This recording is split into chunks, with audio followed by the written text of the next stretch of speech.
Sir ನಮಸ್ಕಾರ. ಗೋಪಾಲ್ ಅಂದ್ಬಿಟ್ಟು ನೀವು ಗೃಹ ಸಚಿವರಾಗಿದ್ರಿ, ಉಪಮುಖ್ಯಮಂತ್ರಿಗಳಾಗಿದ್ರಿ. ವಿಧಾನಸೌಧ ಸುತ್ತಮುತ್ತ ಯಾವುದೇ ಒಂದು ಸಂಘ ಸಂಸ್ಥೆಗಾಗಲಿ ಖಾಸಗಿ ಕಾರ್ಯಕ್ರಮಕ್ಕೆ ಏನು ಒಂದು ವಿಧಾನಸೌಧ ಆವರಣನ ಬಾಡಿಗೆ ಕೊಡ್ತೀರಾ? ಅವಕಾಶ ಇದೆಯಾ? ಕೊಟ್ಟಿದ್ರೆ ಯಾವಾಗಾದರೂ?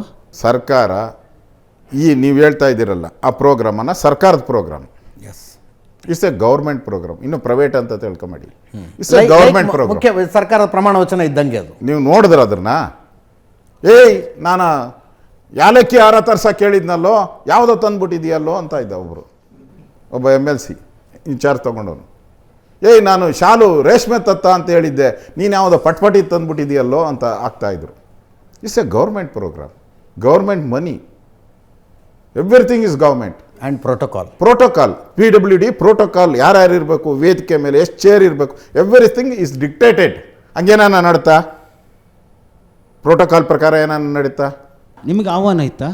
ಹೂನಪ್ಪ, ನಾನು ಕೊಟ್ಟಿದ್ರು, ನಾನೇ ಹೋಗಿಲ್ಲ ಅಷ್ಟೇ. ನಾನು ಆ ಡಯಾಸ್ ಮೇಲೆ ನಾನು ಇರ್ಬೋದು, ಇನ್ನೊಬ್ಬರು ಮೇಲ್ಮನೆ ವಿರೋಧ ಪಕ್ಷದ ನಾಯಕ ಇರ್ಬೋದು, ಸಭಾಪತಿಗಳಿರಬೇಕು. ಕೂತ್ಕೊಡೋಕೆ ಅಧಿಕಾರ ಇರೋದು ಇಷ್ಟೇ ಜನಕ್ಕೆ. MLAಗಳಿಗೂ ಇಲ್ಲ ಅಲ್ಲಿ. ಮಂತ್ರಿಗಳು 34 ಜನನೋ 33 ಜನ ಮಂತ್ರಿಗಳವರೇ. ಮಂತ್ರಿಗಳು ಇಷ್ಟು ಜನ ಕೂತ್ಕೊಳಕ್ಕೆ ಅದು